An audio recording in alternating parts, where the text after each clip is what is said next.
kita akan mengkisahkan dua nabi sekaligus, karena sukar untuk dipisahkan. Masalahnya satu cerita. Siapa dia? Nabi Allah Yahya alaihi salatu wassalam dan Nabi Allah Zakaria alaihi salatu wassalam. Nabi Yahya disebutkan dalam Al-Quran 4 kali. Pertama dalam surah Al-An'am ayat 85, kemudian surah Maryam ayat 7, kemudian terulang di Maryam ayat 12, kemudian Al-Anbiya ayat 90. Adapun Nabi Zakaria tersebut 7 kali dalam Quran. Pertama di dalam surah Al-Imran di 2 ayat, ayat ke-37 dan ke-38. Kemudian dalam surah Al-An'am di ayat 85. Kemudian dalam surah Maryam terulang 2 kali, ayat 2 dan ayat 7. Kemudian dalam surah Al-Anbiya ayat 89. Itulah penyebutan dua nabi dalam Al-Quran. Artinya memang tidak terlalu lengkap, tetapi secara global bisa kita ceritakan. Sebagai pegangan cerita kita, untuk memahami dua kisah nabi ini, kita mengambil di permulaan surah Maryam, di mana disebutkan di permulaan surah Maryam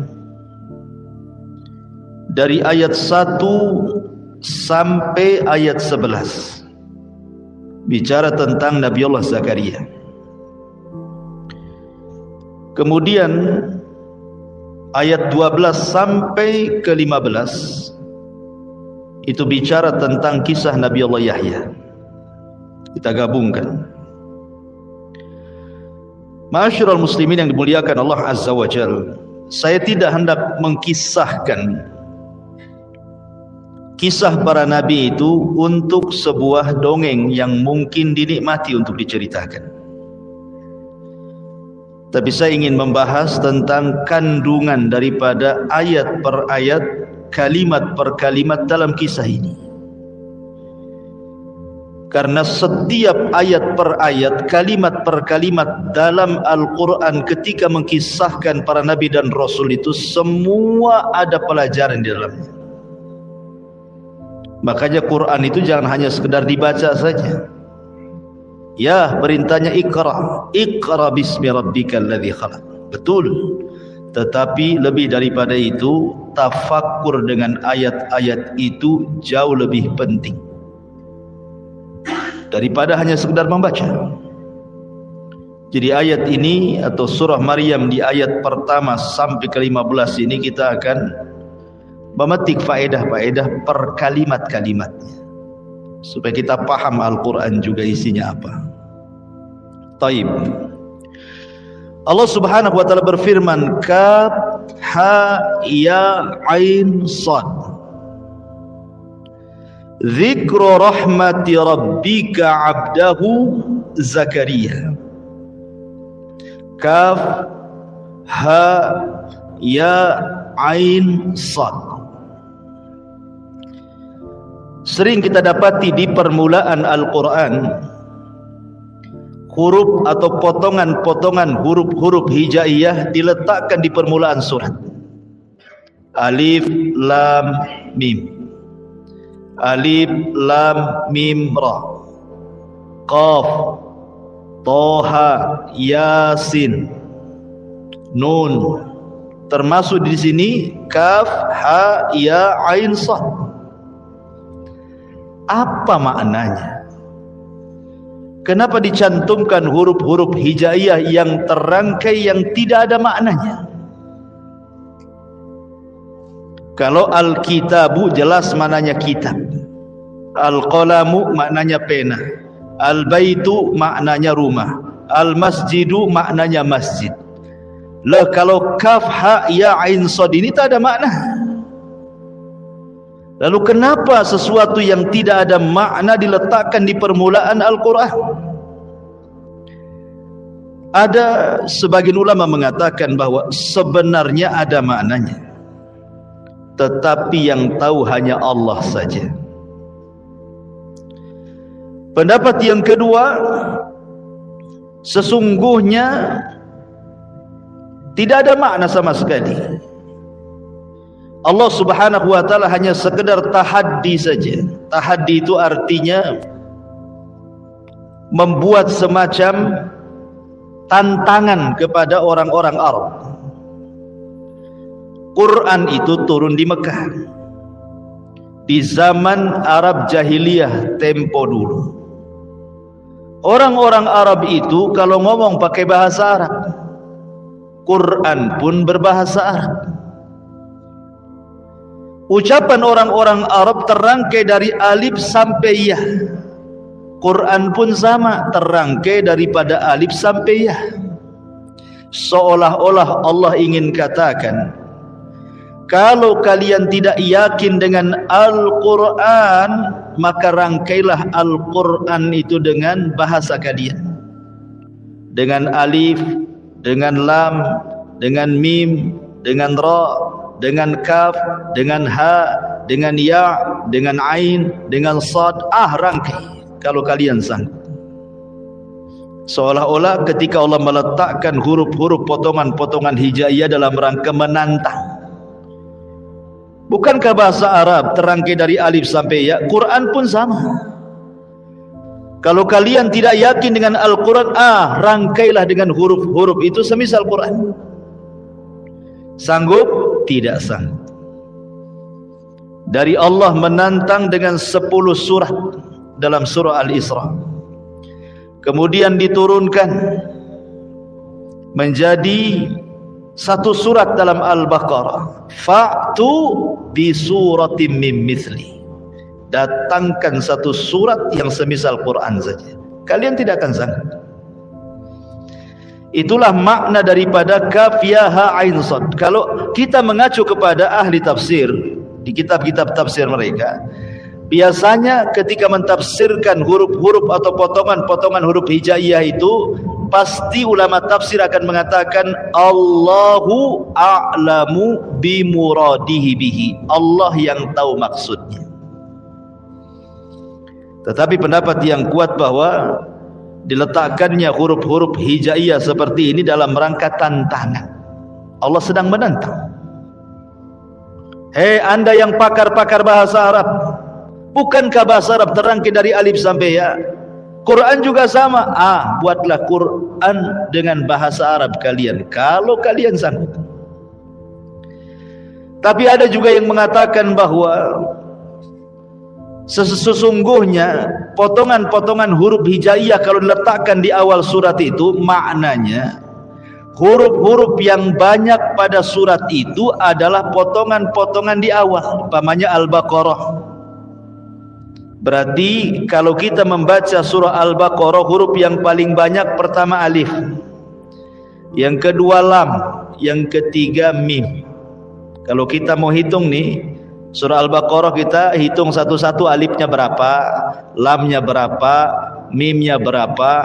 Berarti ketika Allah mencantumkan alif lam mim, itulah huruf terbanyak dalam surat itu.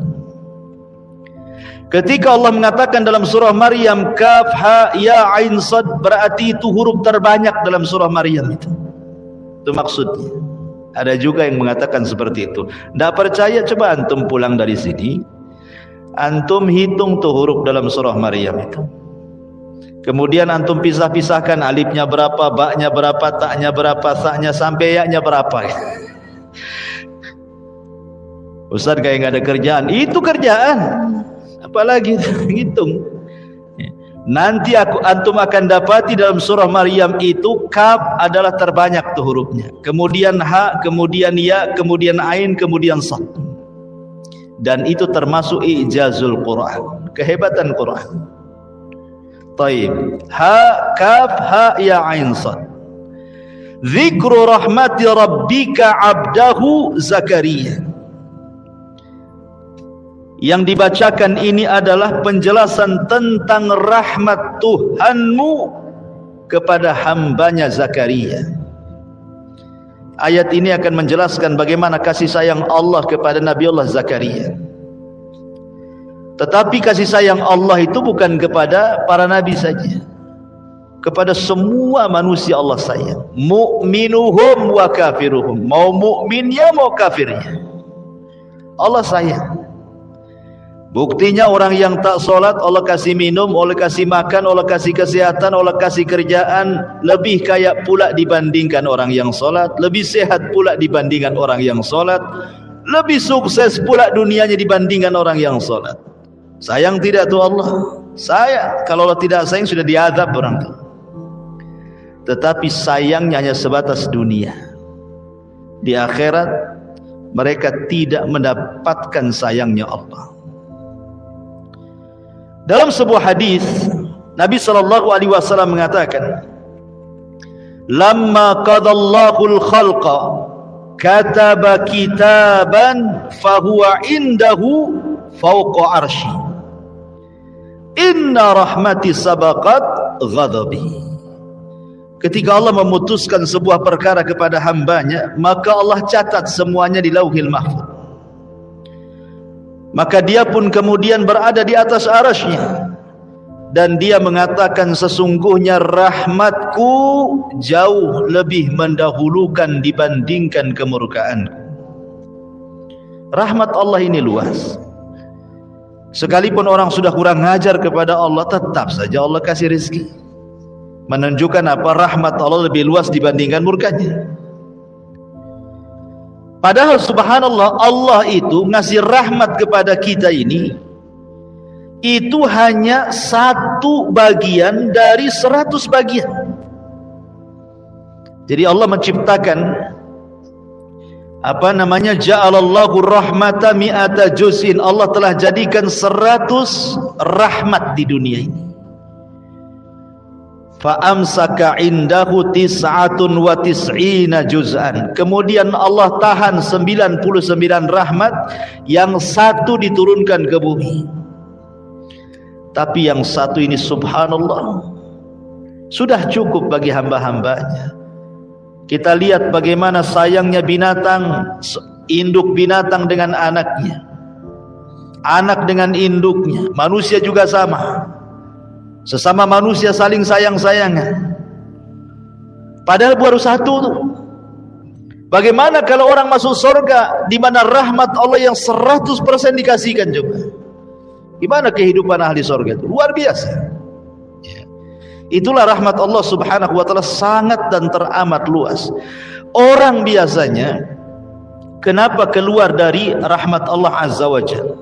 Tidak meyakini adanya rahmat Allah subhanahu wa ta'ala. Itu karena 2 perkara.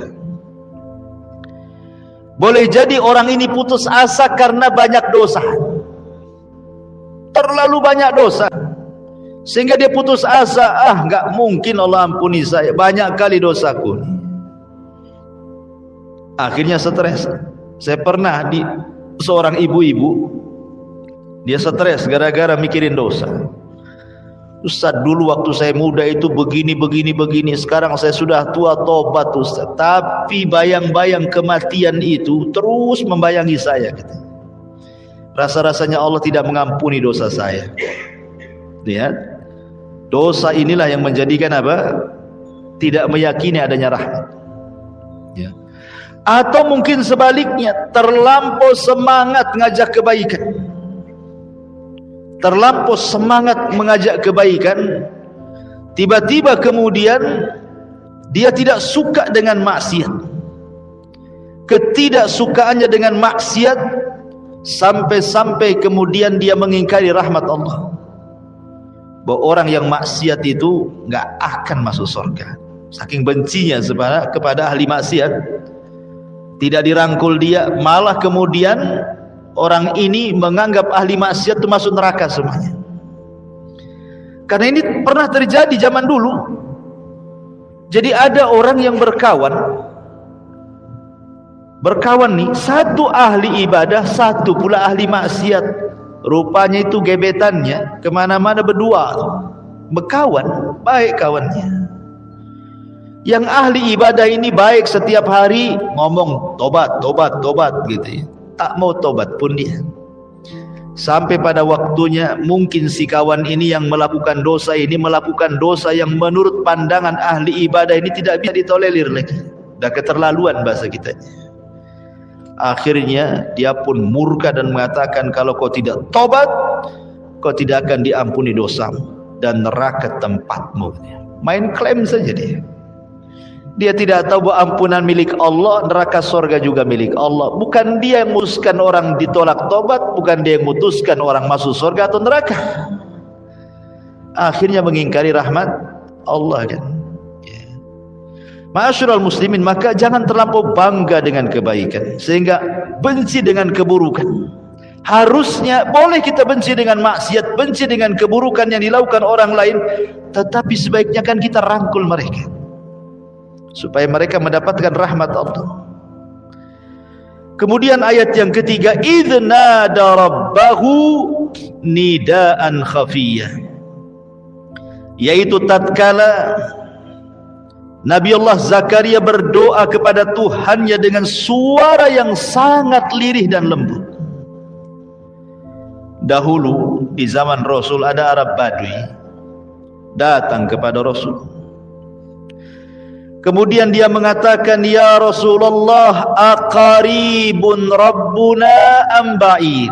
Rasul, Allah itu dekat atau jauh sih? Kemudian dia mengatakan, idza kana qarib fanunaji wa idza kana ba'id fanunadi. Kalau memang dia dekat, kita doa bisik-bisik. Kalau dia jauh, kita doa teriak-teriak. Jadi Badui ini ngomong, ya Rabb, ya Rasulullah, Tuhan kita ini di mana? Jauh ke dia? Dekat ke dia? Kalau dekat kita bisik-bisik, kalau dia jauh kita panggil-panggil.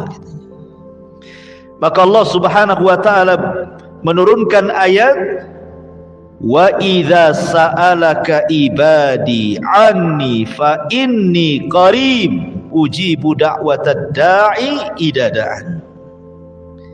Apabila hamba-hambaku bertanya kepadaku, katakan ya Muhammad, aku dekat. Tak perlu teriak-teriak dalam doa. Aku dekat. Namanya orang dekat, antum nih di samping antum ngomong masa teriak-teriak, disangkanya orang laut antum. Antum tinggal di pinggir pantai ya. Anak nggak budak kan itu ya. Kecuali kalau antum di sini, teman antum di sana, iyalah teriak-teriak. Sama manusia saja, kalau dekat antum teriak-teriak disangka gila antum. Walillahil masalul a'la kan. Tentu bagi Allah itu permisalan yang utama. Maka ketika Allah mengatakan, apabila hambaku bertanya soal aku dekat, aku dekat. Maknanya Allah dekat dengan kita. Sehingga ketika Allah katakan kepada Rasul, aku dekat, tidak perlulah antum teriak-teriak dalam doa itu. Seperti Zakaria di sini, idznada rabbahu nidaan khafiyah, ketika dia berdoa kepada Tuhanmu dengan suara yang lembut, yang lirih. Tak perlu teriak-teriak. Ngapain teriak-teriak? Allah dekat dengan kita. Ma'asyiral muslimin yang dimuliakan Allah Subhanahu wa taala.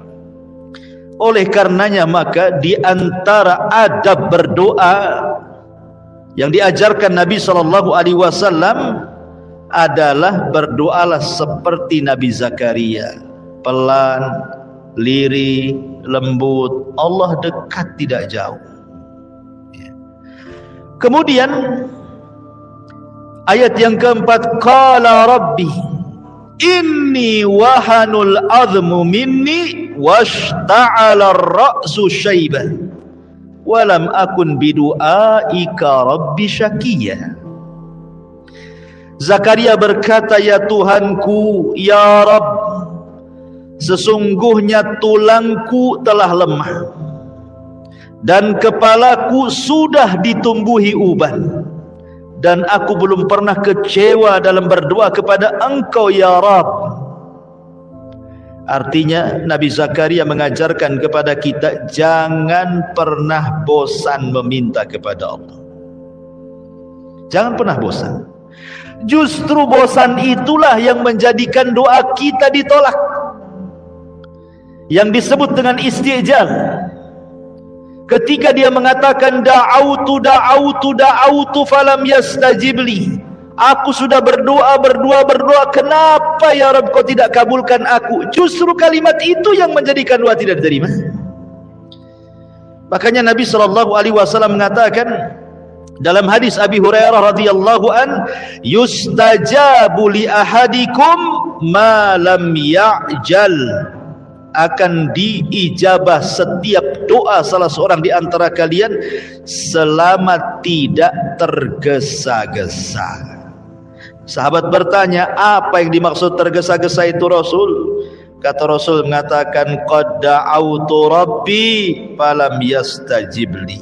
Aku sudah bosan ngomong ya Allah kabulkan, ya Allah kabulkan, tapi tak dikabul-kabulkan. Itulah istijal. Ucapan itu yang menjadikan doa tak diterima. Doa itu tidak ada ruginya ikhwan. Makanya sering saya katakan tidak ada yang tahu nilai sebuah doa kecuali para nabi dan orang-orang yang mengikuti para nabi. Antum doa loh, nggak ada ruginya antum berdoa itu. Karena terkadang ikhwan pengabulan itu tidak mesti cash. Terkadang pengabulan itu dengan cara apa? Dengan cara disimpan oleh Allah, kelak derajat antum diangkat di surga. Atau terkadang yang antum minta lain yang dikabulkan pula minta lain. Ada seseorang berdoa kepada Allah, mungkin dia tidak punya rumah, ingin punya rumah. Mungkin dia dipecat dari pekerjaannya, dia berdoa, ya Allah mungkin ada perusahaan lain yang menerima saya. Tiba-tiba tidak dikabul-kabulkan, tetap saja dia nganggur. Rupanya ada yang ngajak, yuk kita kerja. Di mana? Di bangunan. Rupanya dia naik ke atas, jatuh dari ketinggian. Subhanallah, tidak mati, lecet sedikit, sama betadin aja sembuh dia. Secara logika nih, kalau jatuh dari ketinggian harusnya dia mati, minimalnya patah tulang, masuk rumah sakit. Rupanya itu pengabulan doanya. Minta rumah, dikasih diselamatkan dari jatuh dari ketinggian. Sebab kalau seandainya dikabulkan rumahnya, dikabulkan nih oleh Allah, dikasih rumah dia, tiba-tiba dia jatuh saat kerja, patah tulang, ringsek badan, masuk rumah sakit, rumah dijual untuk obat dia. Sembuh tak? Belum tentu sembuh, rumah pula sudah ludas. Kan begitu ya. Jadi terkadang apa yang kita minta lain, yang dikabulkan lain. Begitulah Allah cara pengabulan doa tuh. Lah Nabi Zakaria ini mengajarkan kepada kita, dia mengatakan dengan cara seperti anak meminta kepada orang tua, seperti apalah. Coba kalau anak antum meminta mainan sama antum, kadang ada anak itu yang guling-guling, kalau tidak dituruti bisa nangis sepanjang malam tuh. Karena anak itu lebih cinta mainan dibandingkan antum. Nggak apa-apa lah ibunya di dapur tak nampak, jangan main tak nampak. Kalau mainan tak nampak ngamuk deh. Artinya bahwa mengeluhlah kepada Allah. Yang buat masalah itu Allah, yang menghilangkan masalah juga Allah. Jangan pula kalau ada masalah ngeluhnya di mana? Di Facebook. Aku lagi galau. Untuk apalah? Aku lagi galau. Emangnya kemudian Facebook hilangkan galau kita? Tidak juga. Aku lagi banyak masalah. Tidak perlu ditulis di status lo, tidak ada perlunya. Karena yang namanya Facebook, Instagram tidak akan mengangkat kesulitan kita. Harusnya ketika ada masalah pertama kali itu angkat kedua tangan, ya Rabb. Nah, harusnya begitu. Dia yang menurunkan masalah, dia yang akan menghilangkan masalah. Lihat Nabi Zakaria mengajarkan doa itu seperti itu. Ma'asyiral muslimin yang dimuliakan Allah Subhanahu wa taala. Di sini Nabi Zakaria mengatakan, ya Tuhanku, sesungguhnya tulangku telah lemah. Maknanya Zakaria sudah tua. Kemudian kepalaku telah ditumbuhi uban. Ingat, uban itu adalah salah satu perkara yang bisa mengingatkan akan kematian. Uban itu perkara yang bisa mengingatkan kepada kematian. Makanya ada seorang nabi, ketika dia mau meninggal, dia meminta kepada Allah untuk dikirimkan alamatnya supaya tahu dia sudah dekat ajalnya. Setelah itu datang malakul maut dan mengatakan, telah tiba wafatmu.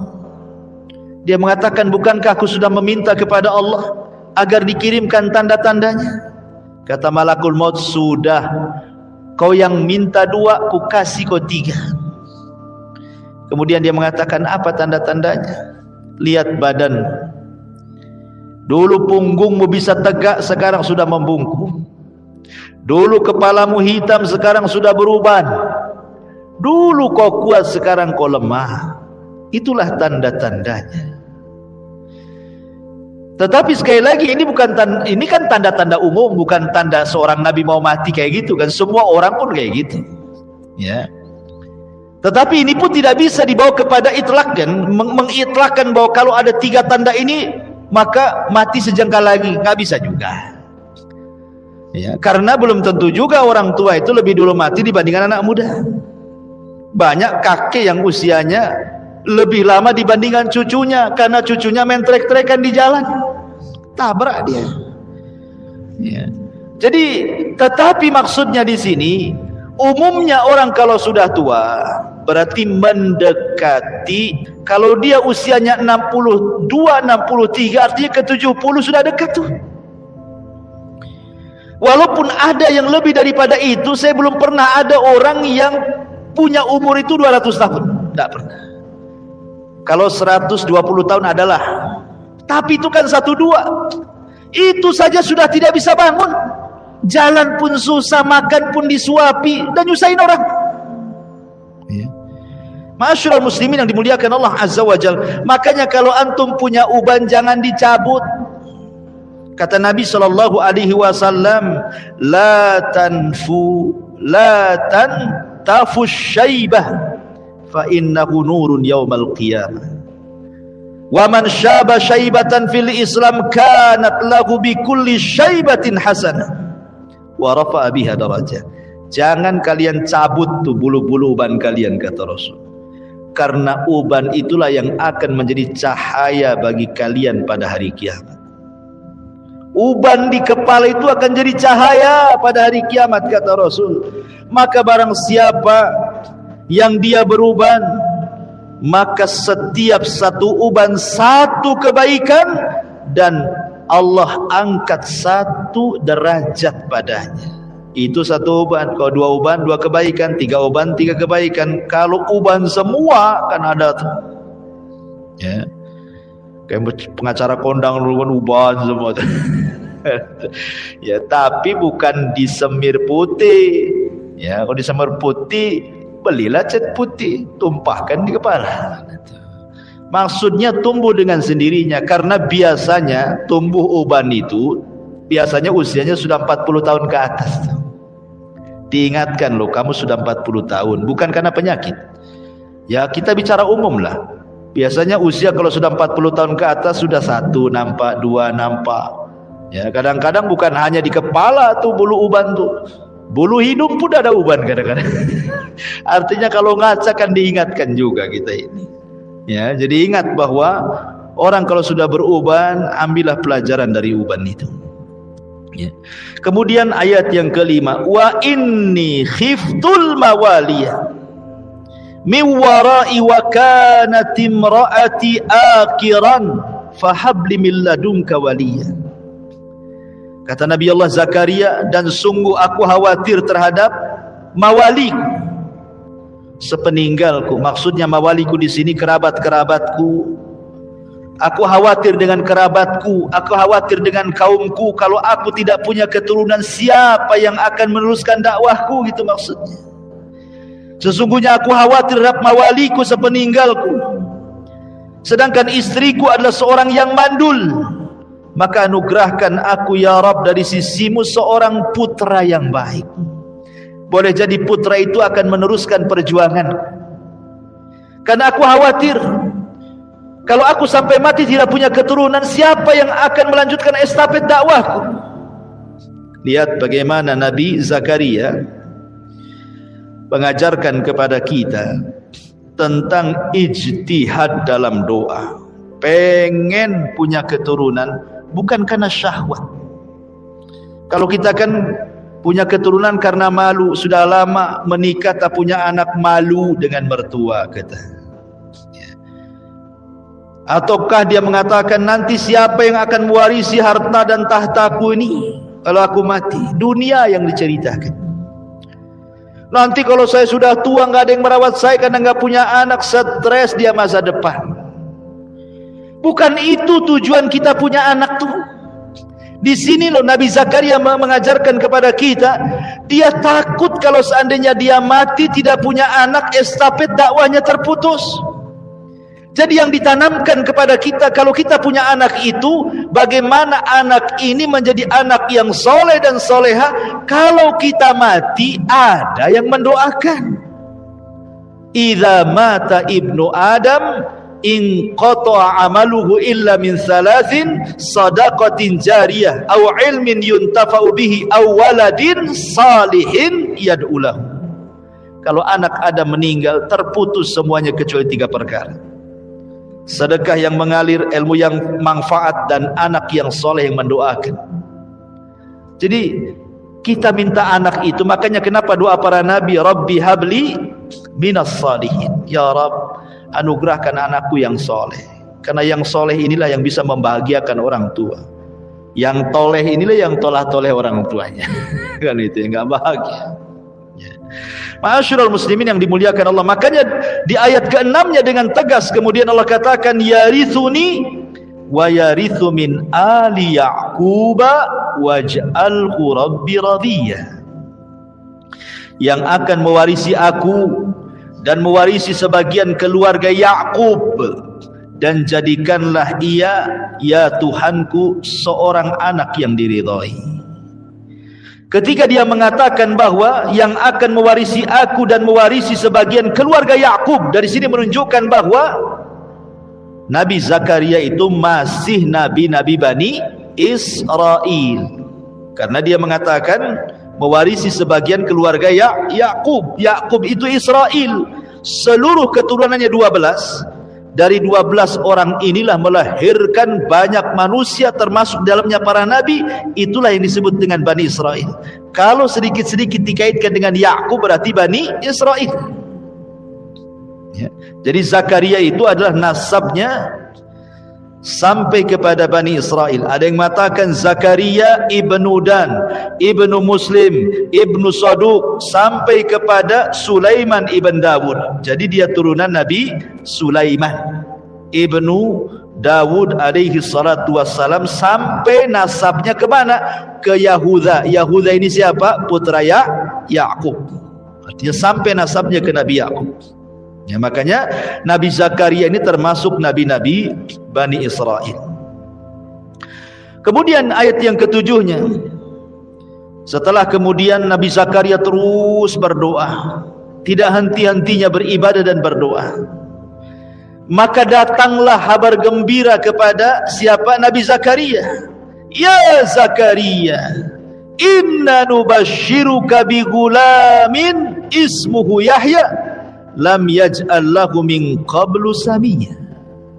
Hei Zakaria, sesungguhnya kami memberi kabar gembira kepadamu akan memperoleh seorang anak yang bernama Yahya.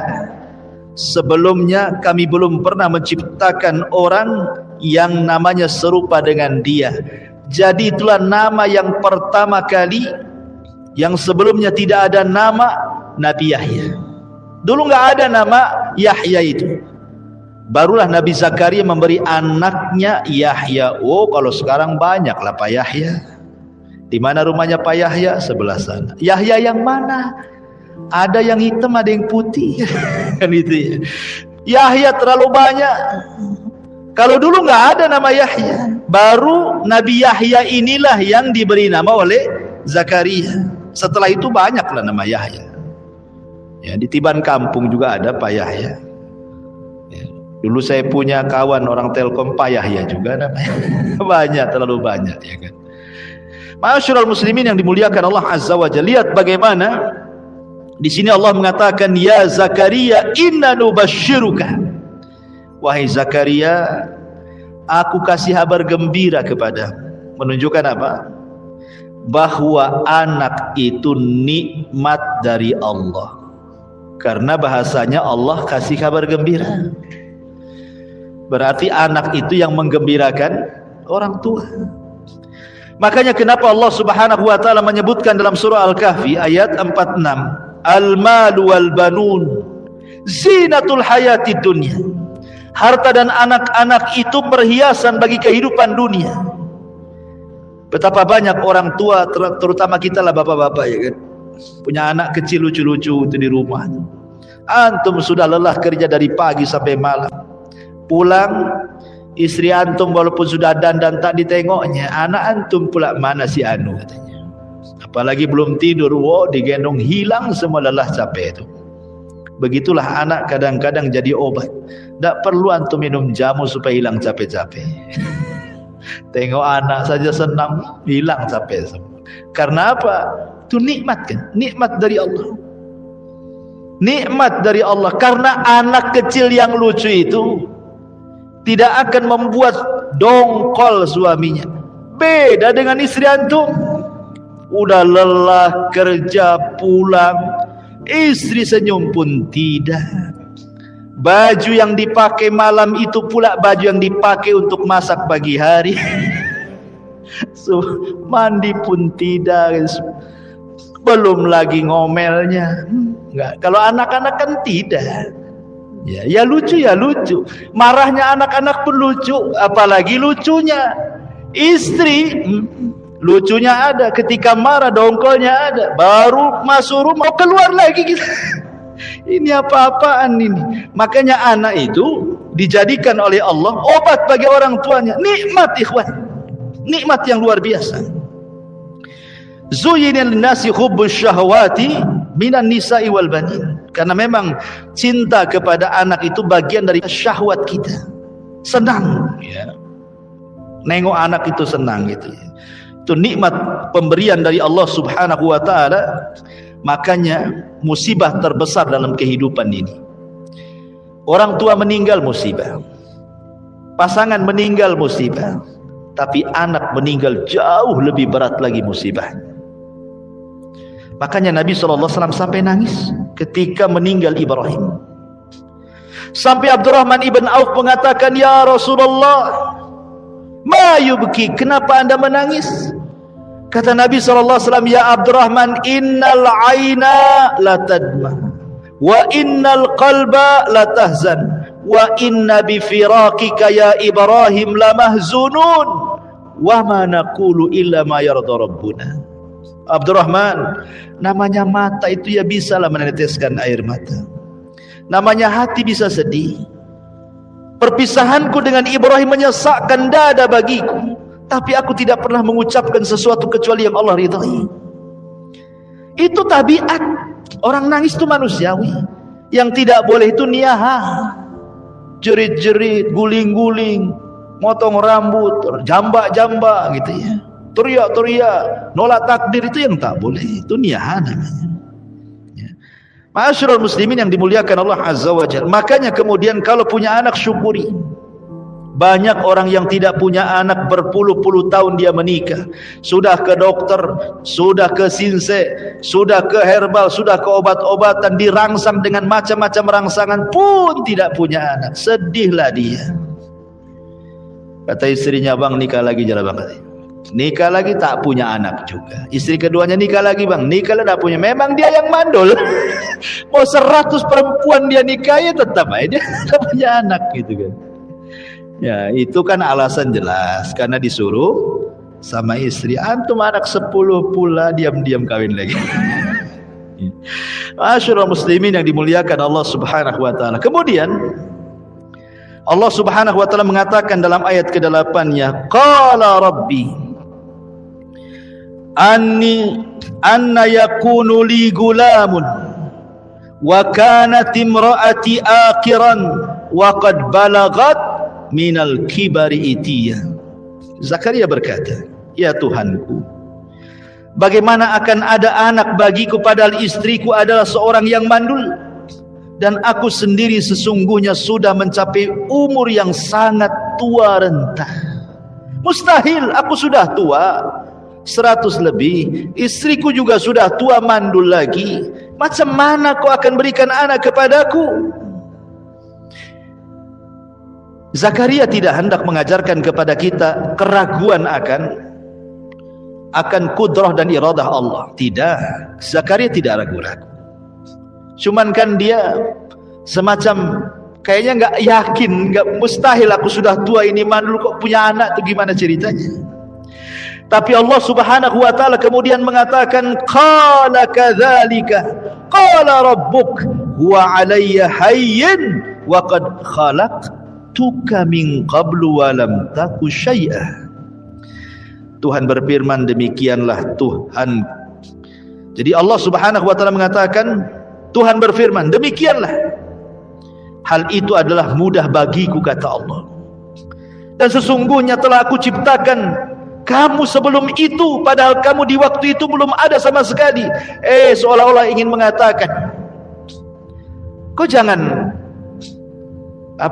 berpikir bahwa aku tidak sanggup memberikan anak kepadamu. Lo dulu semasa engkau tidak ada, lo siapa yang menciptakan kamu? Kan aku juga, apalagi menciptakan anakmu. Bukankah Allah mengatakan, hal ata 'alal insan hinu minad dahri lam yakun syai'a mazkur. Bukankah pernah datang kepada manusia waktu di masa yang ketika itu belum merupakan sesuatu yang dapat disebut, belum ada si anu, tiba-tiba Allah ciptakan si anu ini, ya. Dari sini ada pelajaran besar, ikhwan. Jangan pernah menganggap sesuatu yang mustahil bagi kita tidak mungkin bagi Allah. Bahkan kita katakan sesuatu yang mustahil dalam otak kita mungkin semuanya bagi Allah Subhanahu wa taala. Innallaha ala kulli syai'in qadir, ikhwan.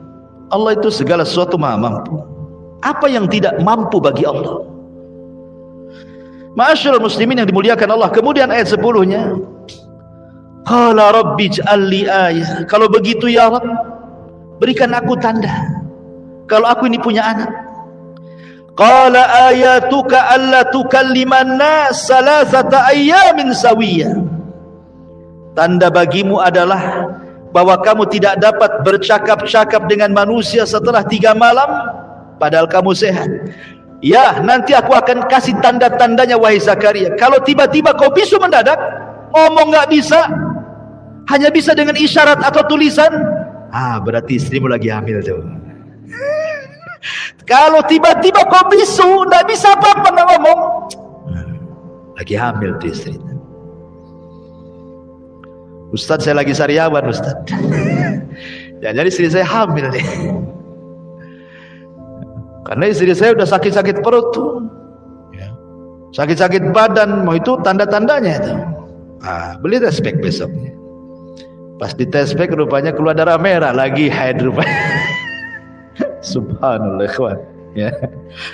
Jadi ini Allah Subhanahu wa taala yang katakan kepada Nabi Zakaria, nanti ku kirim tanda-tandanya. Kalau kau bisu, kau sudah tak bisa cakap-cakap lagi, mau ngumpul susah mau ngomong, itulah tanda-tanda istrimu lagi hamil. Berapa hari ya Rabb? 3 hari. Kau bisu 3 hari, kau tak bisa ngomong 3 hari. Kalau 3 hari kau tak bisa ngomong, susah mau ngomong, periksakan istrimu. Istrimu sedang hamil. Fa kharaja ala qaumihi minal mihrab fa auha ilaihim an sabbihu bukratan wa asiyya. Maka ia keluar dari mihrabnya menuju kaumnya. Lalu ia memberi isyarat kepada mereka, hendaklah kalian bertasbih di waktu pagi dan petang. Bahagia Zakaria. meminta kepada murid-muridnya Bani Israel, bertasbihlah kalian, aku sedang bahagia, kata. Ikhwan, Nabi Zakaria alaihi salatu wassalam, kenapa dia ketika meminta anak makin semangat itu? Sebenarnya ada kisah lain, tapi ayat selanjutnya ketika kita bicara tentang kisah Nabi Isa kemarin kan, Zakaria ini kan mengasuh Maryam Azra. Kemudian Maryam ini anak kecil yang dididik oleh para nabi, para ulama dan ahli ibadah yang ada di Baitul Maqdis. Diletakkanlah di sebuah mihrab. Mihrab itu bukan kayak gini ya, ini mihrab juga. Maksudnya mihrab ini kalau ini sebuah ruangan, kemudian di situ ada ranjang bertingkat, ya kan? Kemudian ranjangnya ditempel di tembok sebelah sana, kita tidak bisa naik kecuali naik tangga. Nah, itulah mihrab. Jadi Maryam itu tidur di situ, zikir di situ, ibadah di situ. Jadi suatu hari Nabi Zakaria ini, falamma dakhala Zakaria al-mihraba wajada indaha rizqah. Tiba-tiba Nabi Zakaria mendapatkan rizqah, banyak makanan, terutama buah-buahan. Yang anehnya lagi, buah-buahan itu yang tidak ada di musim dingin, ada pula di musim dingin. Tidak ada di musim panas, ada pula di musim panas. Kalau zaman dulu kan kalau makan buah-buahan harus nunggu musim ya. Kalau zaman sekarang kan tidak. Karena sudah ada transportasi, ada pesawat, ada kargo. Nggak ada durian di Batam sini, datangkan dari Padang. Ya kan? Oh, di Padang tak musim, Tanjung Batu. Tanjung Batu tak musim juga, Thailand. Naik pesawat. Tapi kalau dulu kan nggak ada kendaraan, ya nunggu musim lah. Pengen durian ya nunggu musim durian, pengen jeruk nunggu musim jeruk, pengen mangga mungkin musim mangga, dan begitu seterusnya. Apa di zaman dulu kan terbatas kendaraan. Makanya Zakaria heran. Ya. Makanya Zakaria mengatakan, anna laki hadza. Kalau memang Zakaria melihat buah-buahan yang memang dia musim panas ada, di musim dingin ada, nggak heran, memang itu musimnya kan gitu. Tak mungkin Zakaria akan tanya, anna laki hadza, dari mana ini kan begitu. Pasti tanyanya bukan seperti itu. Mungkin tanyanya dari mana kau dapat, siapa yang ngasih hadiah, yang ngasih kamu, siapa yang ngasih hadiah kamu, paling begitu ucapannya kan. Karena memang lagi musim masalahnya. Kalau tidak musim, makanya wajar pertanyaan Nabi Zakaria itu, anna laki hadza, dari mana kau dapat. Dari segi bahasa sudah beda. Kemudian Maryam mengatakan, huwa min indillah, itu datang dari Allah wahai pamanku. Dari situ berpikir, ini makanan tidak ada di musim panas, ada pula di musim panas. Makanan di musim dingin ada pula di musim dingin. Akhirnya Nabi Zakaria berpikir, kalau makanan di musim panas ada di musim dingin, makanan di musim dingin ada di musim panas, tidak mustahil. Walaupun dia sudah tua, istrinya mandul, tua pun pasti punya anak. Aku pun ingin sama dengan Maryam. Sejak itulah maka akhirnya Zakaria membuat mihrab yang sama dengan mihrabnya Maryam. Dia pun tidak keluar dari mihrab, terus berdoa kepada Allah Subhanahu wa taala. Dari situlah Allah mengatakan, hunalika da'a Zakaria rabbah. Disitulah tiba-tiba datang malaikat saat Zakaria sedang solat, wa huwa yusalli fil mihrab. Dia sedang solat, datang malaikat menghabar gembirakan akan kelahiran dia. Lihat kekuatan ibadah dan doa mengabulkan segalanya. Kenapa malaikat menghabarkan akan kelahiran Yahya di waktu Zakaria sedang solat? Kenapa tidak di waktu Zakaria sedang jalan-jalan? Gitu ya. Kalau sekarang lagi main futsal, kalau sekarang mungkin antum lagi ke pantai atau kemana gitu ya, lagi makan, ini lagi sholat dikasih kabar. Menunjukkan bahwa sholat itu sangat membantu menyelesaikan masalah. Makanya ada hadis yang mengatakan, kana nabiyyu sallallahu alaihi wasallam idza hajabahu amrun fazia, itu segera dia sholat. Apa fungsinya? Untuk melibatkan Allah dalam permasalahannya. Solat, kalau antum ada masalah solat, ya, minta kepada Allah diuraikan masalahnya. Wasta'inu bis-sabri was-shalah, minta pertolongan dengan sabar dan dengan solat. Ya. Kemudian setelah Allah Subhanahu wa taala anugerahkan kepada Nabi Allah Zakaria seorang anak namanya Nabi Yahya, maka dalam ayat ke-12 dan seterusnya baru kita cerita Nabi Yahya di sini.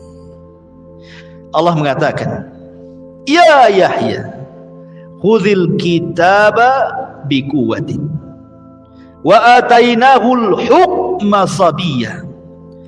Wa Yahya putra Zakaria, ambillah, pelajarilah kitab Taurat itu dengan sungguh-sungguh, dan kami berikan hikmah kepadanya Yahya selagi dia masih kanak-kanak. Subhanallah ikhwan. Allah Subhanahu wa taala anugerahkan kepada Nabi Zakaria itu nikmat yang luar biasa karena anaknya anak yang saleh. Nabi Zakaria itu anak yang saleh, terdidik di tengah-tengah Baitul Maqdis. Sampai-sampai sejak kecil Nabi Yahya ini tidak suka bermain dengan anak-anak sebayanya. Kalau ada anak-anak sebayanya mengatakan, "Yahya, yuk kita main yuk." Oh, nah sekarang yuk kita main kelereng, yuk kita main pitak umpet, yuk kita main apalah kan gitu ya. Kalau yang gede main futsal gitu atau apa gitu ya. Kata Yahya, "La, ma khuliqna lil'aib." Aku tidak diciptakan untuk main-main. Kau saja yang main, katanya. Ya. Luar biasa ikhwan. Aku tidak diciptakan untuk main-main. Kalau kau main-mainlah sana. Itu anak-anak sebayanya masih kecil, belum balik tuh udah ngomong begitu. Antum kalau punya anak ngomong kayak gitu, faedah. Mungkin sudah viral tuh, diundang ke TV-TV. Ya.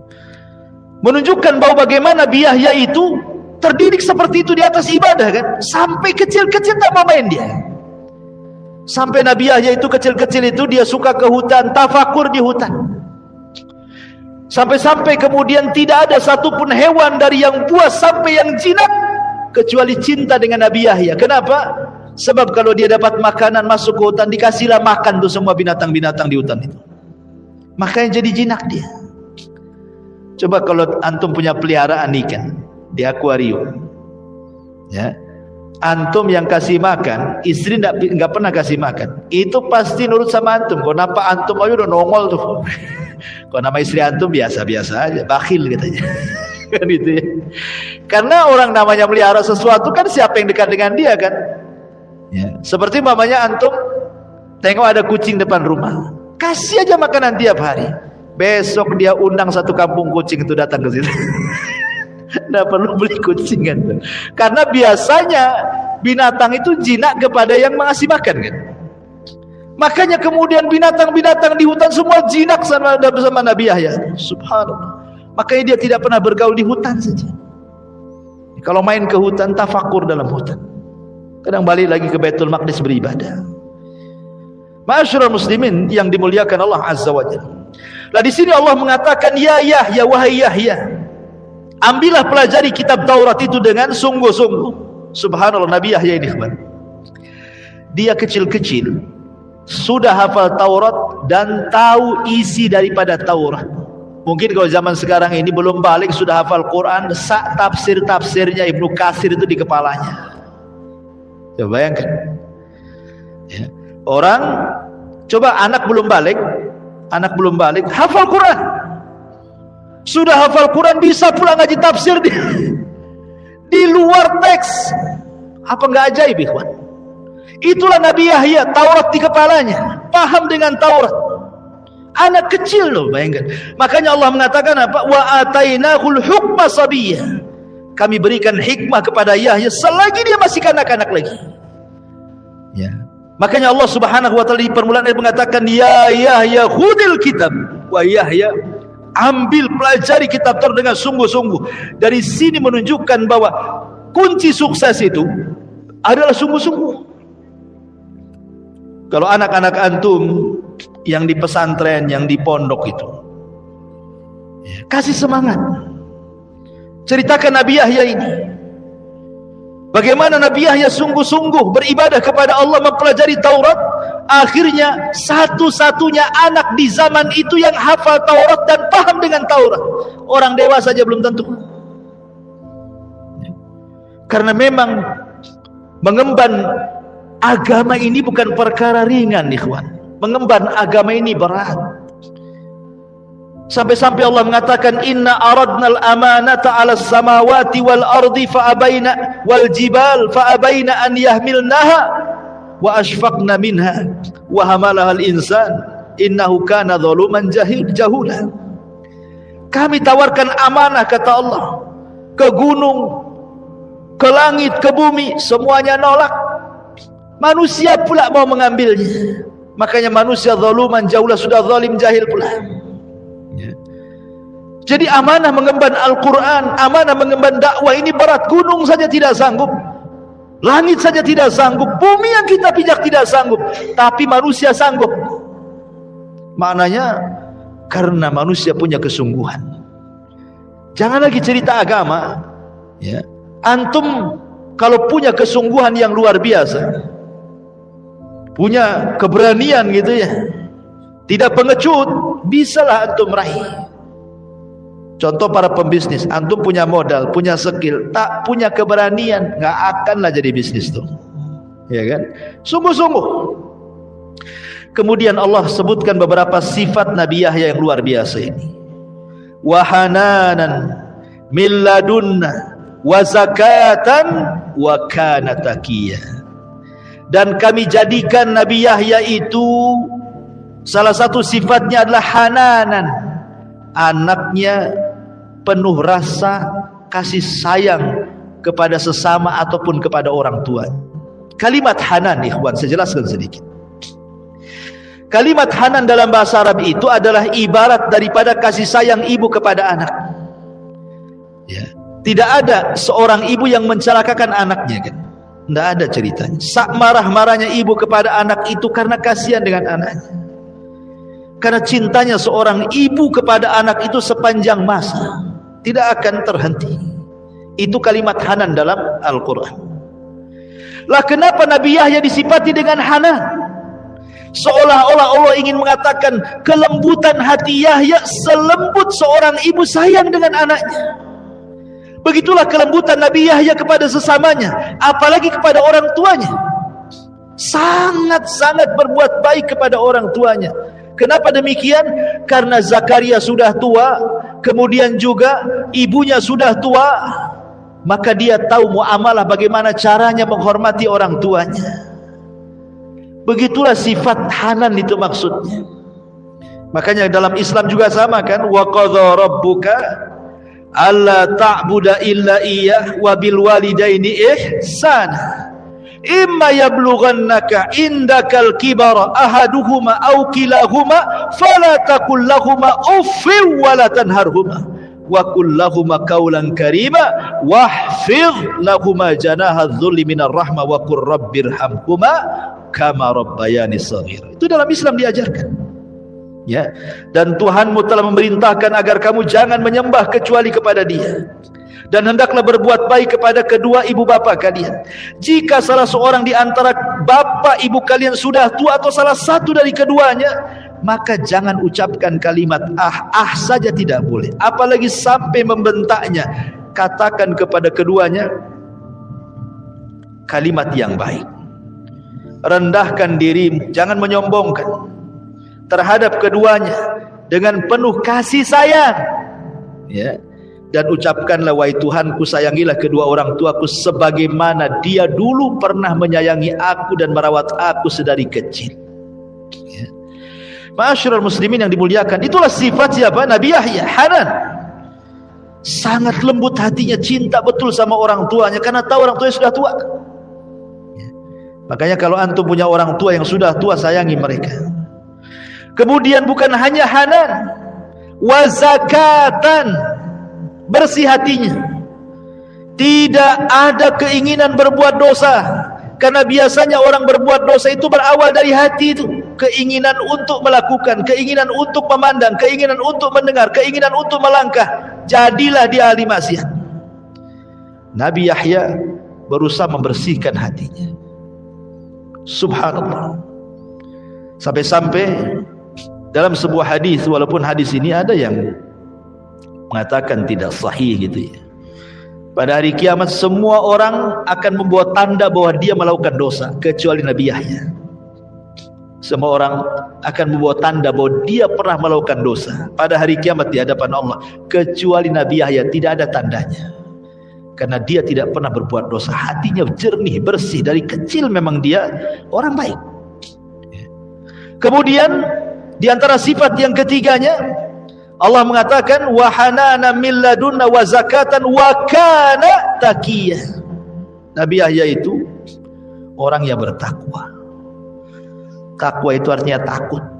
Takut kepada siapa? Takut kepada Allah. Umar bin Khattab pernah ditanya, Umar, makna takwa itu apa sih sebenarnya? Kata Umar bin Khattab begini, kalau seandainya aku kau suruh berangkat ke arah sini, tiba-tiba di jalan banyak beling, banyak paku, banyak duri, banyak macam-macam, kira-kira main terabas saja atau kau hati-hati? Pasti akan hati-hati kan? Seperti itulah takwa. Di mana-mana banyak maksiat, hati-hati, jangan sampai jatuh ke situ. Ali bin Abi Thalib radhiyallahu anhu ditanya soal takwa, apa kata Ali? Kata Ali radhiyallahu anhu, takwa adalah al-khawfu minal jalil, wal amalu bitanzil, wal qana'atu bil qalil, wal isti'dad li yaumir rahim. Takwa itu takut kepada Allah, beramal dengan Quran Sunnah, redha dengan pemberian walaupun sedikit, dan persiapan untuk hari yang sangat melelahkan setelah kematian. Itulah takwa. Ya. Jadi Yahya ini disifati dengan takwa. Kemudian bukan itu saja, wa barram biwalidayhi. Dia anak yang sangat berbakti kepada orang tuanya. Walam yakun jabbaran asiyya. Dan dia bukan orang yang sombong kepada orang tuanya, lagi durhaka kepada orang tuanya. Lihat, ada perbedaan Al-Quran ketika Allah subhanahu wa ta'ala mensifati Nabi Isa dengan ketika mensifati Nabi Yahya. Kalau Allah subhanahu wa ta'ala ketika mensifati Nabi Isa, gimana bahasanya? Wa barran biwalidati walam yaj'alni jabbaran syakiyah. Dan Nabi Isa itu sangat berbuat baik kepada ibunya, karena tidak punya bapak dia, kepada ibunya. Dan Allah tidak jadikan dia seorang anak yang sombong lagi celaka. Tapi ketika Allah mensifati Nabi Yahya, wa barram biwalidayhi wa lam yakun jabbaran asiyah. Dan Nabi Yahya orang yang sangat berbuat baik kepada orang tua, dan dia tidak sombong dan juga tidak durhaka. Ketika bicara Nabi Yahya menggunakan kalimat asiyah, ketika bicara tentang Nabi Isa menggunakan kalimat syakiyah. Yang satu durhaka, yang satu celaka. Tentu celaka di atas durhaka. Kenapa kemudian Allah mensifati Nabi Isa, dia tidak pernah celaka, artinya tidak pernah berbuat jahat kepada ibundanya. Ketika menyebutkan Nabi Yahya, Allah katakan Isya, dia tidak pernah durhaka. Artinya tingkatan syakiyah lebih tinggi dibandingkan tingkatan asiyah. Jawabannya, karena Nabi Isa itu tidak punya orang tua kecuali satu, ibunya saja. Kalau seandainya Isa sampai menyakiti ibunya, itu kedurhakaan yang luar biasa.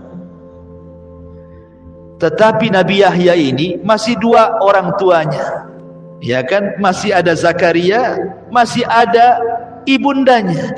Kalau seandainya nih seorang anak masih utuh kedua orang tuanya, kemudian anak ini kurang ngajar dengan ibunya sampai ibunya sakit hati dan sangat mendalam sakitnya, masihlah ada yang menghibur suaminya. Paham ya? Atau seorang anak kurang ngajar dengan bapaknya, masihlah ada yang menghibur bapaknya sama istrinya. Masih ada lah itu kan, tak sakit kali itu. Tapi kalau orang tua tinggal satu, kemudian antum sakiti, siapa yang bisa menghibur dia, ikhwan? Yang ada bunuh diri dia. Makanya kenapa tingkatan durhaka kepada orang tua yang hanya tinggal satu, apakah itu bapak ataukah ibu, itu lebih jahat, lebih besar dosanya dibandingkan durhaka kepada salah satu orang tuanya tetapi masih hidup kedua-duanya. Bisa dipahami di sini. Begitulah tafsirnya. Ya. Ma'asyiral muslimin yang dimuliakan Allah Subhanahu wa taala. Kemudian Allah Subhanahu wa taala katakan di ayat selanjutnya,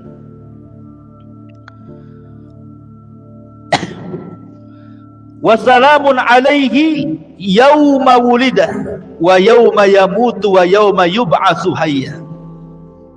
Dan kesejahteraan bagi Yahya pada hari dilahirkan, pada hari diwafatkan, dan pada hari dibangkitkan kelak di hadapan Allah. Ibnu Katsir menukilkan dua perkataan ulama besar, Sufyan Ats-Tsauri dan Sufyan ibn Uyainah. Apa kata Sufyan Ats-Tsauri? Kata Sufyan Ats-Tsauri rahimahullah ta'ala, dia mengatakan, demi Allah, tidak ada sesuatu yang menakutkan kecuali di 3 tempat. Perkataan yang sama juga dikatakan oleh Sufyan ibn Uyainah. Dia mengatakan, auhash ma yakunul insan fi hadhil ahwal. Sesuatu yang paling menakutkan bagi manusia itu ketika dia dihadapkan dengan 3 perkara. Kematian, kelahiran, kematian, dan kebangkitan. Manusia ini kalau dia selamat saat dilahirkan, kemudian dia selamat saat diwafatkan, kemudian dia selamat saat dibangkitkan, masuk surga dia. Ya. 3 perkara ini kita berdoa.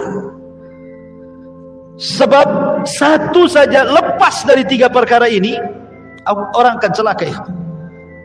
Ya. Saat dilahirkan, rupanya yang besarkan bapaknya kafir, jadi dia kafir. Ya kan? Saat dilahirkan bapaknya majusi, anaknya dididik jadi majusi. Lihat. Kemudian saat wafat, dia su'ul khatimah, tidak bisa mengucapkan la ilaha illallah, mati dalam kondisi su'ul khatimah. Saat dibangkitkan, dosa banyak, apa yang mau dihadapkan, dihisabkan di hadapan Allah. Makanya beruntunglah Nabi Yahya, diselamatkan saat dilahirkan, diselamatkan saat diwafatkan, diselamatkan pula saat dibangkitkan. Harusnya kita juga sama, meminta kepada Allah Azza wa Jalla 3 perkara ini. Ya. Ma'asyiral muslimin yang dimuliakan Allah Subhanahu wa taala. Tadi saya sudah singgung Nabi Yahya, sampai di sinilah ayat surah Maryam bicara tentang 2 nabi ini. Sedikit saya jelaskan siapa Nabi Yahya ini. Nabi Yahya ikhwatu fiddin hidup di tengah-tengah Bani Israel, hidup di tengah-tengah Baitul Maqdis, dididik para ulama ahli ibadah dan para nabi. Nabi Zakaria ayahnya nabi, sehingga dia menjadi sosok manusia yang soleh. Begitu pentingnya seseorang hidup itu di lingkungan baik, ikhwan.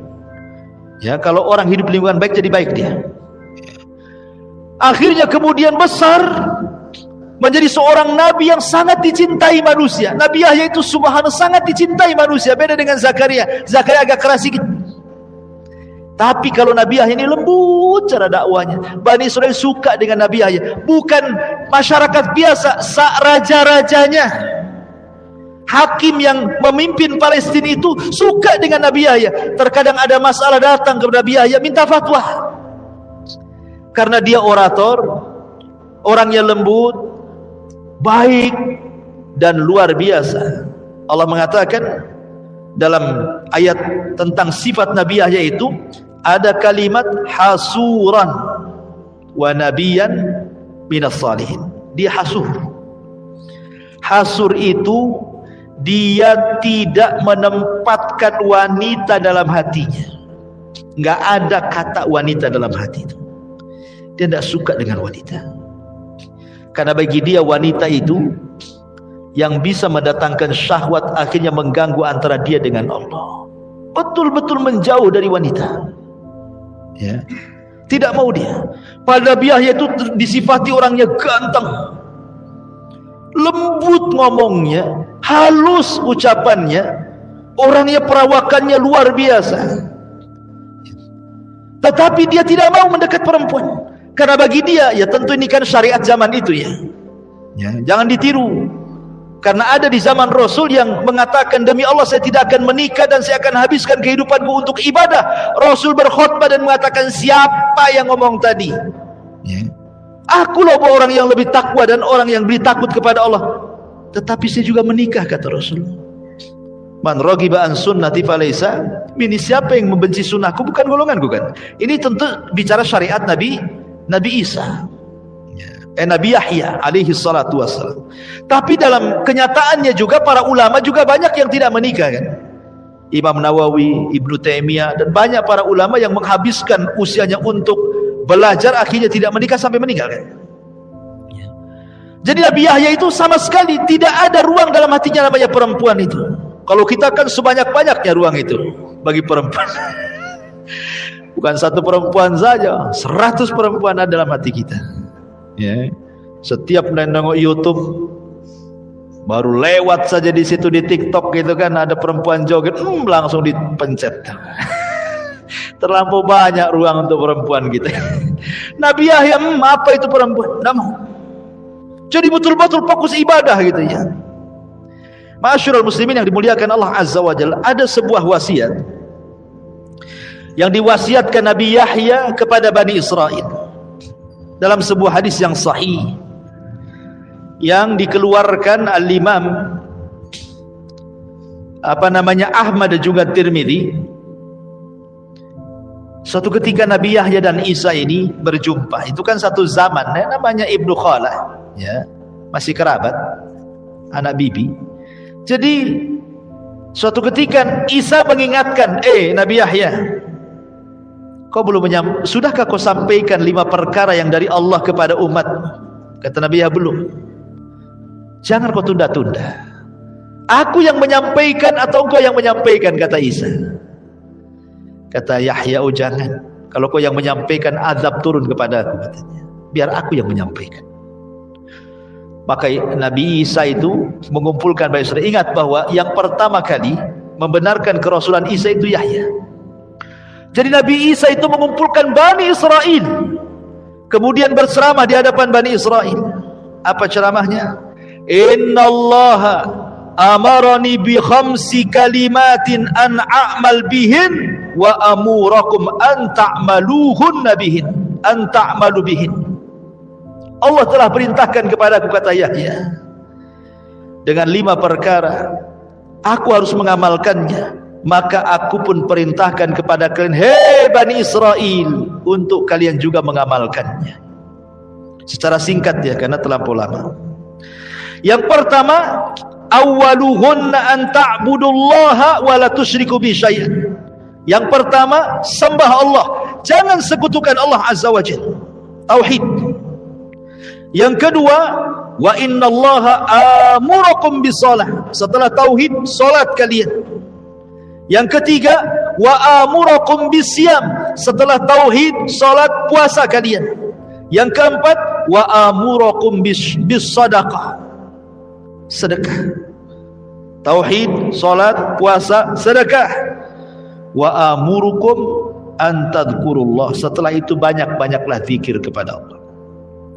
Ketika Nabi SAW membacakan riwayat ini, apa kata Rasulullah? Sebagaimana Yahya telah memberikan wasiat 5 perkara kepada umatnya, saya pun sama, kata Rasulullah. Wa ana amurukum bi khamsin Allahu amarani bihinna. Aku pun sama, diperintahkan 5 perkara yang akan aku perintahkan 5 perkara juga kepada kalian. Yang pertama, as-sam'u, dengar kepada pemerintah, jangan memberontak. Ini sifat khawarij. Kemudian setelah mendengar, at-ta'ah, taat selama perintahnya tidak maksiat. Kemudian yang ketiga, jihad, baik dengan jiwa, harta, waktu, dan daya upaya. Yang keempat, wal hijrah, kemudian hijrah.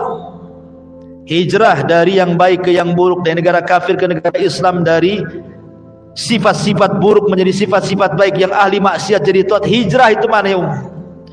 Dan yang terakhir, al-jamaah, hati-hati, jangan bercerai-berai, bergabunglah dengan jamaah kaum muslimin, taati pemerintah kalian, ya. Kata Nabi SAW, inilah 5 perkara, aku pun perintahkan kalian dengan 5 perkara sebagaimana Yahya memerintahkan 5 perkara. Nabi Yahya, ikhwan, dijelaskan Tentu dalam kisah Israiliyat ya, dalam hadis memang tidak dicantumkan. Namanya kisah Israiliyat kan sebagai pelezat saja, pelezat cerita. Kita tidak bisa mendustakan, ya tidak bisa membenarkan secara mutlak. Jadi Nabi Yahya ini jangan disinggung soal neraka surga, nangis dia. Makanya terkadang Nabi Zakaria kalau berkhutbah, tengok ada anaknya nggak? Ada anaknya. Nah, kalau ada anaknya nggak akan disinggung neraka surga. Ceramahnya yang lain. Ya. Kalau tidak ada anaknya, oh baru kemudian cerita tentang azab neraka, nikmat surga. Suatu ketika Nabi Zakaria nengok-nengok nampak tak ada anaknya. Padahal ada, tak nampak saja. Ceritalah surga neraka. Akhirnya Nabi Yahya pun menangis. Setelah kejadian itu hilang 3 hari. Masih anak-anak. Dicari ke timur, ke barat, ke selatan, tak ketemu. Sudah 3 hari. Gimana orang tua kehilangan anak? Rupanya Zakaria tahu kebiasaan dia suka ke hutan. Dicari dia ke hutan. Rupanya sedang gali kuburan. Sedang gali kuburan. Jadi Nabi Zakaria mengatakan, nak kemana kau kucari 3 hari kau menghilang? Lagi apa kamu kau, untuk kuburan siapa kau gali ini? Kata Yahya, ini untukku ya Abi. Bukankah kau yang ngomong antara surga dan neraka itu ada tangisan? Siapa yang menangis maka dia masuk surga. Maka aku terus menangis sepanjang masa karena aku takut dengan kematian dan aku takut masuk neraka, katanya. Dalam Islam pun sama kan? La yalijin nar ainun bakat min khasyatillah. Tidak akan disentuh api neraka mata yang berlinang air mata karena takut kepada Allah Subhanahu wa taala. Ya. Itulah Nabi Yahya, ikhwan. Tapi sayang di akhir hayatnya Nabi Yahya ini yang tragisnya. Ini sebagai terakhir kita tutup kematiannya. Jadi Nabi Yahya alaihi salatu wasallam, ada 2 riwayat yang dijelaskan oleh sebagian ulama sejarah tentang kematian Nabi Yahya. Nabi Yahya alaihi salam itu fatwanya kan sangat didengar Bani Israel. Pemerintahan Palestina dikuasai Yahudi kala itu. Ya. Ada seorang raja sebelumnya namanya Herodus. Kemudian setelah Herodus meninggal diganti oleh Herodia. Satu Herodus, satu Herodia. Herodus inilah yang kemudian bermimpi akan lahir seorang bayi yang akan menumbangkan kekuasaannya kan. Rupanya bayi itu maksudnya Nabi Isa ibnu Maryam. Makanya karena ibunya takut Isa akan dibunuh, dilarikan ke Mesir. Setelah meninggal Herodus, barulah kemudian ibunda Maryam balik lagi ke Palestina. Kemudian pemerintahannya ganti oleh Herodia. Jadi kisah terbunuhnya atau pembunuhan kepada Nabi Yahya ini memang ada khilaf ulama. Apakah Nabi Yahya itu mati dibunuh atau mati biasa layaknya orang mati? Ya, memang tidak tercantumkan dalam Quran atau Sunnah kan. Tetapi ada riwayat-riwayat Israiliyat dari ahli kitab bahwa jadi ada seorang raja namanya Herodia. Herodia ini kepincut dengan anak bibinya. Mungkin bahasa kita sepupu. Syariat dulu sepupu itu mahram, tidak boleh nikahi. Kalau syariat sekarang kan boleh sepupu, nikah dengan sepupu boleh. Kalau syariat Islam itu tidak ada masalah kan itu ya. Bukan mahram kalau sepupu. Kecuali ponakan tidak boleh. Tapi di zaman itu kan syariatnya berbeda. Nggak boleh nikah dengan sepupu, anak bibi. Si Raja Herodia ini sangat kepincut dengan kecantikan anak bibinya. Dan bibinya ini manusia yang paling jahat di dunia. Dia tidak suka dengan Nabi Yahya. Tidak suka. Bagaimana caranya untuk balas dendam kepada Yahya? Tak apa masalahnya. Dia tidak suka dengan Nabi Yahya. Jadi ketika kemudian Herodia ini suka dengan anaknya, dimanfaatkan orang tuanya. Ya. Bagaimana caranya supaya raja ini makin cinta? Akhirnya dibuatlah raja ini mabok, dikasihkan khamr, suruh minum. Diminum sama Raja Herodia ini, mabok lah minum. Coba jangan minum, mabok tuh. Akhirnya kemudian kata ibunya, nak, dandan kau yang menor, dandan yang cantik, lewat ke depan raja. Lewat dia pun dengan raja. Namanya orang mabok, Tiba-tiba datang di hadapannya orang yang dicintainya, makin kuadrat tuh cintanya. Ya, orang mabok. Langsung kemudian ditangkap dan mengatakan, ayo kau harus nikah dengan saya, kau harus nikah dengan saya, katanya. Anak ini, anak gadis ini sudah diracuni oleh ibunya. Nanti kalau sang raja maksa-maksa mau nikah, kasih maharnya. Apa? Kepala Yahya. Akhirnya kemudian anak gadis ini mengatakan, boleh kau nikahi aku, tapi minta kepala Yahya. Kaget raja, mabok-mabok kaget. Janganlah kepala Yahya. Kalau minta duit ku kasih, minta mobil ku belikan, minta tanah hektar-hektar belakang rumah. Apa? Jangan ya, dunia sajalah. Mau apa? Mau jamrud, mau emas, mau kuning emasnya, emas putih, segala emas, emas Jawa, apa? Jangan yang lain aja lah. Jangan kemudian kepala Yahya. Karena apa? Herodia ini walaupun dia hakim Palestina, raja itu masih menghargai Nabi Yahya. Kalau ada apa-apa kan minta fatwa juga sama Yahya. Ketika mendengar kepala Yahya, terperanjat dia. Tapi kata sang gadis ini, enggak, saya enggak mau itu. Saya mau kepala Yahya saja. Kalau kau bisa, aku kawin, tak bisa, tak kawin. Akhirnya karena mabuk raja, orang mabuk, udah cinta, ada luar biasa. Prajurit, tangkap Yahya, penggal kepala, bawa sini. Orang mabuk, asal ngomong aja orang mabuk. Namanya tentara disuruh raja, ya bergeraklah.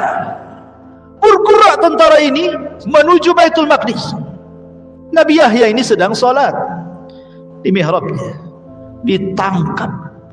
Habis ditangkap, diseret, kemudian dipenggal kepalanya. Bayangkan, dipenggal kepalanya, lepas dari badannya. Kemudian kepalanya dibawa ke istana, diletakkan di bejana emas. Parahnya ikhwan, badannya dikirim ke bapaknya Zakaria. Coba anda selaku ayah, tengok anaknya dibunuh orang, nggak ada kepalanya. Apa nggak sakitnya tembus ke dada, ikhwan? Ketika kemudian kepala ini sampai di istana, diletakkan di bejana emas, ini wanita jahat ini yang mengajarkan anaknya untuk minta mahar itu ketawa, dia bahagia, kakak mungkin itu ya ketawanya, bukan kakak ya, kakak ketawa kan itu. Akhirnya kemudian ketika dia tertawa terbahak-bahak saking bahagianya, tiba-tiba istana gempa. Al jaza min jinsil amal. Ya, jangan ngira ya, annallaha ghafilan amma ya'malu zalimun. Allah itu lalai dari orang yang zalim. Nah, Allah enggak lalai. Ada balasan dari sebuah amalan. Tiba-tiba kemudian gempa istana, retak pula tu tanah, terbelah menjadi dua. Ini orang jahat wanita aja terperosok ke dalam itu. Ke dalam tanah terperosok dia. Awalnya selutut naik, sepusar naik, sedada, tinggal seleher. Maka orang-orang mengatakan, selamatkan yang ada pada dia. Akhirnya untuk menyelamatkan gimana? Daripada nggak dapat badannya, ya kepalanya lah, tebas juga kepalanya. Nah, sama-sama kan? Dia ambil kepala orang, sekarang kepala dia kena tebas. Ya, ini satu riwayat. Riwayat yang lain mengatakan, jadi raja sebelumnya namanya Herodus. Ini kan cerita Herodia. Jadi sebelum Herodia ada namanya Raja Herodus. Herodus ini berzina dengan seorang wanita pelacur, punya anak, namanya Waladul Baghi, anak hasil zina. Cantik pula anaknya. Anak ini besar cantik. Masalahnya anak ini suka pula dengan Nabi Yahya. Karena tampannya, kecerdasannya, lembutnya, suka pula si gadis ini kepada Yahya. Hari-hari dia menggoda Yahya, Yahya tak akan tergoda. Sekali lagi karena tidak ada dalam hatinya apa yang disebut wanita. Enggak tergoda sama sekali.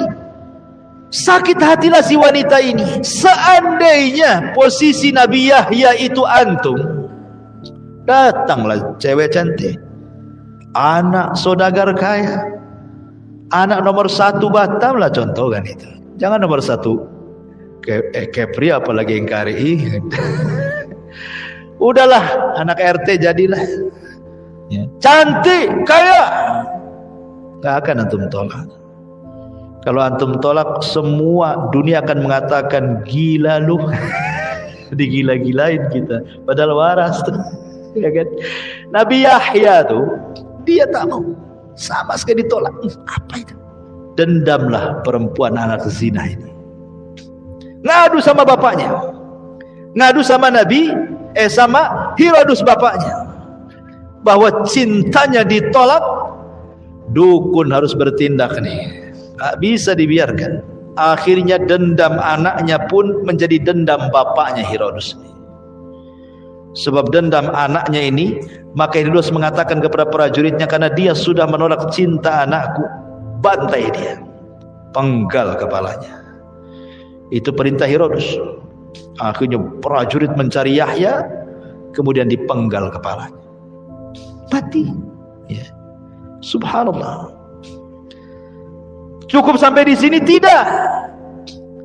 Di sana masih ada Zakaria, Nabi Zakaria, dan di sana ada Nabi Isa bin Maryam. Ketika Nabi Zakaria melihat tubuh anaknya tanpa kepala, ketika Nabi Yahya mengetahui bahwa anak saudaranya mati dalam kondisi seperti itu, tentu Bani Israel marah, ikhwan. Masanya Nabi Yahya banyak. Bisa saja kemudian digerakkan oleh Zakaria ataupun oleh Isa, kan begitu. Raja takut. Nih kalau sampai ada provokator nih, habis kita di demo, kan itu. Kalau begitu bunuh juga bapaknya. Emang salah apa dibunuh? Buat pasal karet. Apa pasalnya? Dia kan dulu yang ngambil Maryam. Jangan-jangan Maryam punya anak Isa itu dia pula yang menghamili. Tuduh dia yang menghamili Maryam. Dibuat tuduhan kayak gitu. Orang yang tidak bersalah, kalau dipersalahkan kan harus ada pasal, minimal pasal karet jadilah, ya kan? Untuk menjerat dia, kan? Kan nggak mungkin main tangkap, main bunuh, dia nabi loh, kan? Maka raja ini dengan kecerdasannya gimana cara cari alasan untuk membunuh Zakaria? Zakaria nabi senior di situ, yang menghuni Baitul Maqdis, pengganti keluarga Imran. Orang hebat, orang banyak penggemarnya, kan itu. Nggak sembarang. Sehingga yang pertama kali dilumpuhkan apanya? Namanya. Itu namanya pembunuhan karakter. Karakternya dibunuh. Oh, rupanya dia yang menzinai Maryam, punya Isa pula, kan itu. Makanya Yahudi sampai sekarang masih menganggap Maryam itu berzina dan Isa itu anak zina. Akhirnya kemudian mereka pun mengepung Zakaria. Zakaria lari ke hutan. Di antara mukjizat Zakaria itu bisa membelah pohon. Dia masuk ke pohon itu, setelah belah nanti rapat lagi pohon itu. Jadi ketika kemudian di tengah hutan ada pohon memanggil-manggil, ya Zakaria, kemari, kemari, pilihlah aku sebagai tempat persembunyian. Akhirnya Zakaria pun karena melihat pohon besar, kemudian terbelah dua, masuk Zakaria di situ. Subhanallah, memang sudah takdir dari Allah. Ada iblis menjelma manusia, mengikuti Zakaria kemana. Rupanya iblis tahu pula Zakaria berada di pohon itu. Qadarullah juga bajunya nyempil keluar sedikit ketika pohon itu rapat. Bisa jadikan bukti, kan? Buat Zakaria di situ, karena bajunya keluar sedikit. Semua tentara Herodus ini disuruh mencari Zakaria ke hutan-hutan, nggak ketemu. Gimana sembunyinya di dalam pohon? Kalau di atas pohon masih nampak, di balik pohon masih nampak bayangannya. Di dalam pohon cemana nampaknya? Pohon seribu-ribu itu di dalam hutan, gimana caranya? Tapi iblis datang kepada pasukan Herodus dan mengatakan, kalau kalian ingin cari Zakaria, aku tahu di mana dia. Kemudian diarahkan, no, di pohon itu. Gak percaya, tuh bajunya nongol tuh, katanya. Gergaji biar mati, katanya. Akhirnya betul-betul digergaji, mati. Cukup sampai di sini? Tidak, masih ada Isa. Isa masih hidup. Maka Herodus mengatakan, oh nggak bisa, ini Yahya sudah meninggal, Zakaria sudah meninggal, Isa nanti nggak mungkin diam. Bantai juga dia. Subhanallah, ngerinya orang dulu ya. Dikirim pasukan. Isa ketika itu berkumpul dengan Hawariyun, 12 Hawariyun. Jibril datang memberitahu bahwa akan ada orang yang menyerang dan menangkapnya. Maka Isa mengatakan kepada orang 12 ini, mengatakan, siapa yang bisa kuserupakan wajahnya dengan wajahku, maka dia akan menjadi temanku di sorga. Tapi risikonya dia akan ditangkap, dibunuh, disalib. Tidak ada yang mau, kecuali satu orang yang paling muda, dia mau. Akhirnya sebelum pasukan datang, Isa mengatakan kepada yang 11 orang, pergi kalian sebelum pasukan datang. Ajarkan Injil yang sudah saya ajarkan kepada kalian, sebarkan agama di luar sana. Maka di rumah itu tinggal 2, Isa dan orang yang diserupakan. Ketika itu Isa tidur, kemudian Allah angkat ke langit dan Allah katakan, inni mutawaffika wa rafi'uka ilai. Ku tidurkan kau Isa, ku angkat kau kepada. Maka Isa ditidurkan, diangkat ke langit. Tinggal satu orang yang serupa dengan Isa. Itulah yang ditangkap, itulah yang disalib, itulah yang dibunuh. Makanya Allah mengatakan, wa ma qataluhu wa ma sallabuhu walakin syubbiha lahu. Isa tidak ditangkap, disalib, dibunuh, tidak, tapi dia diserupakan.